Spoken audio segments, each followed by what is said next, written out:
السلام علیکم ورحمۃ اللہ وبرکاتہ۔ الحمد للہ رب العالمین والعاقبۃ للمتقین والصلاة والسلام علی رسولہ الکریم، اما بعد۔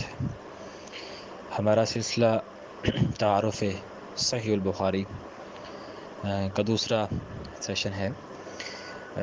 اس سے قبل میں صحیح بخاری کی جو ہے وہ وجہ تعلیف، اس کو کیوں لکھا گیا، لکھنے کی کافیت اور یہ ساری چیزیں میں نے ذکر کی۔ اب میں صحیح بخاری کی مقبولیت، یعنی کہ صحیح بخاری کو جو اعزاز اور شرف حاصل ہے وہ باقی کتابوں کو کیوں نہیں ہے۔ آخر اس سے قبل بھی حدیث کی کتب لکھی گئی اور اس کے بعد بھی لکھی گئی، لیکن جو مقام صحیح البخاری کو ملا ہے وہ دیگر کتب کو جو ہے وہ نہیں ملا۔ اس کی وجہ کیا ہے وہ میں انشاءاللہ ذکر کرتا ہوں۔ امت مسلمہ کا اس بات پر تو اتفاق ہے کہ اگر اللہ کی کتاب کے بعد سب سے صحیح ترین کتاب ہے تو وہ صحیح البخاری ہے۔ اس کے بعد امام نووی رحمہ اللہ تقریب میں لکھتے ہیں کہ سب سے پہلے اگر کوئی صحیح کتاب لکھی گئی ہے وہ ہے صحیح البخاری، اور اس کے بعد ہے صحیح مسلم۔ یعنی کہ یہ دونوں کتابیں اللہ کے قرآن، یعنی کہ قرآن کے بعد سب سے اگر کوئی صحیح ترین دو کتابیں حدیث کی ہیں تو وہ ہے صحیح البخاری اور صحیح مسلم۔ یہ التقریب میں امام نووی رحمہ اللہ نے ذکر کیا، اور امام قسطلانی رحمہ اللہ نے کہا ہے کہ فن حدیث میں لکھے جانے والی کتابوں میں سب سے اگر کوئی صحیح ترین کتاب ہے تو وہ صحیح البخاری ہے، جس کا ہر دور میں علماء نے اس سے مستفید ہوئے ہیں، اس سے فائدہ حاصل کیا ہے اور اس کو فوقیت دی ہے دیگر کتب حدیث پر۔ امام ذہبی رحمہ اللہ بھی لکھتے ہیں، جو بہت بڑے رجال کے امام گزرے ہیں، امام ذہبی رحمہ اللہ، وہ کہتے ہیں کہ اللہ کی کتاب کے بعد اگر کوئی افضل ترین کتاب ہے، اگر کوئی مقام اور مرتبے کے اعتبار سے سب سے صحیح کتاب ہے تو وہ ہے صحیح البخاری۔ یہ کون کہہ رہے ہیں؟ امام ذہبی رحمہ اللہ۔ اور اسی طرح اور بھی محدثین کے بہت سے اقوال ہمیں ملتے ہیں کہ صحیح بخاری کا یہ مقام اور صحیح بخاری کا یہ مقام اور مرتبہ کیوں ہے۔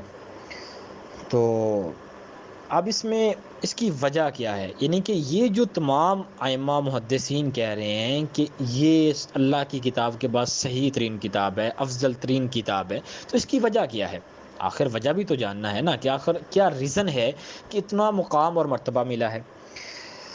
تو اس میں شاہ ولی اللہ محدث دہلوی رحمہ اللہ کا بھی قول نقل کر دیتا ہوں۔ تمام محدثین وہ کہتے ہیں کہ اس بات پر متفق ہیں کہ صحیحین کی تمام روایات مرفوع اور متصل ہیں، یعنی کہ ان کی صحت قطعی ہے اور سند کے اعتبار سے وہ متواتر روایات ہیں۔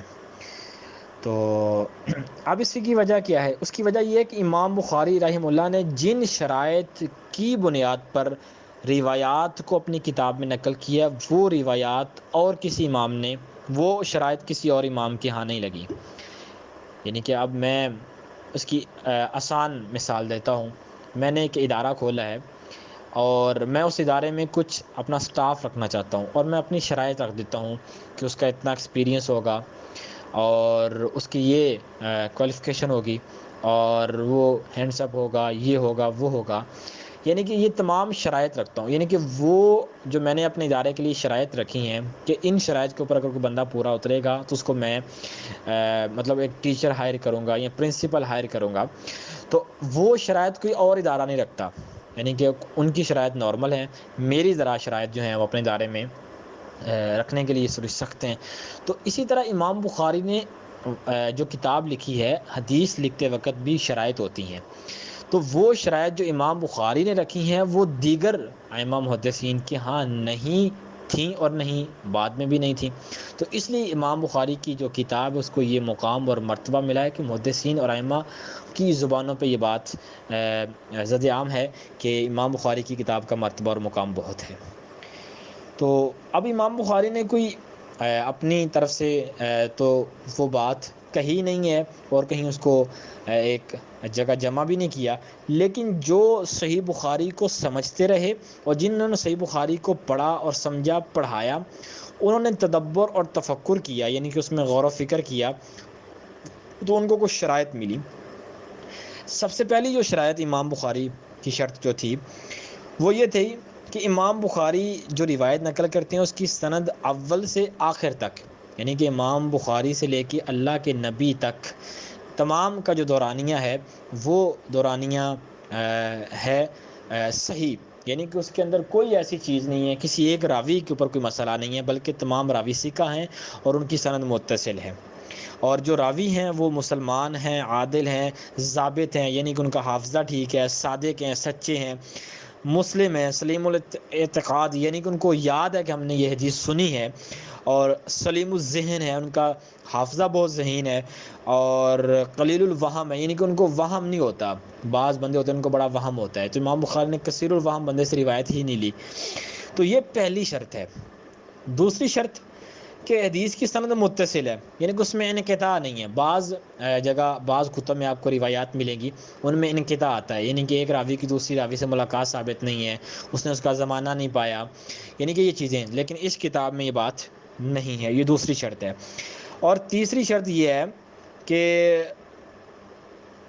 اگر امام بخاری اپنی کتاب میں صیغہ عن کے ساتھ، یعنی کہ کسی راوی کا وہ عن کے ساتھ بیان کرتا ہے کہ عن رجل عن فلان، ٹھیک ہے، تو اگر وہ روایت عن کے ساتھ بیان کرتا ہے تو کم از کم اس راوی کی ایک دفعہ جو ہے یا ایک اس سے زائد مرتبہ ملاقات یا سماع کی صراحت ضرور موجود ہوتی ہے. اگر وہ صحیح بخاری کا راوی عن کے ساتھ بیان کر رہا ہے تو اس کی کہیں نہ کہیں ایک دفعہ صراحت موجود ہے یا اس کی ایک زائد ملاقات جو ہے وہ موجود ہے. تو اس لیے امام بخاری نے اس روایت کو عن کے ساتھ جو ہے وہ ذکر کیا. یہ تھی تیسری. اور چوتھی شرط تھی کہ امام بخاری سے پہلے ہونے والے تمام محدثین یا آپ کے ہم عصر علماء حدیث نے امام بخاری کی اس کتاب کی صحت پر اتفاق کیا ہے. یہ بھی ایک شرط ہی ہوتی ہے، یعنی کہ یہ بات بھی شرائط میں ہی شامل ہوتی ہے. اور پانچویں جو شرط تھی کہ امام بخاری نے جتنی بھی روایات ذکر کی ہیں وہ تمام قسم کی علتوں اور شذوذ سے مبرہ ہے، یعنی کہ انہوں نے کوئی ایسا نقص نہیں ہے کہ ان کے اندر ایسی کوئی انقطاعی صورت نہیں ہے جس سے وہ روایت جو ہے وہ ناقابل عمل ہو. تو یہ تھیں امام بخاری رحمہ اللہ کی وہ شرائط جن کو امام بخاری رحمہ اللہ نے اپنی کتاب صحیح بخاری لکھتے وقت مد نظر رکھا. تو یہ وہی شرائط تھیں جو دیگر محدثین کے ہاں نہیں تھیں، تو اس لیے امام بخاری رحمہ اللہ کی کتاب کو وہ مقام اور مرتبہ ملا. میں نے ابھی اس میں امام بخاری کی جو صحیح بخاری ہے اس کی مقبولیت محدثین کے چند اقوال میں نے پیش کیے، اس کے بعد میں نے وجہ اور ریزن بیان کی کہ اس کی محدثین کی یہ تعریفات کرنے کی وجہ کیا ہے. تو وہ میں نے شرائط ذکر کی، جن شرائط کی بنیاد پر، جن شرائط کو بیس بنا کر امام بخاری نے اپنی صحیح بخاری میں حدیث نقل کی ہیں. تو اللہ ہمیں ان فرمان نبوی پر عمل کر کے اپنی زندگی کو بہتر بنانے کے اللہ ہمیں توفیق دے. ہمارا یہ تعارف صحیح بخاری کا سلسلہ جاری ہے.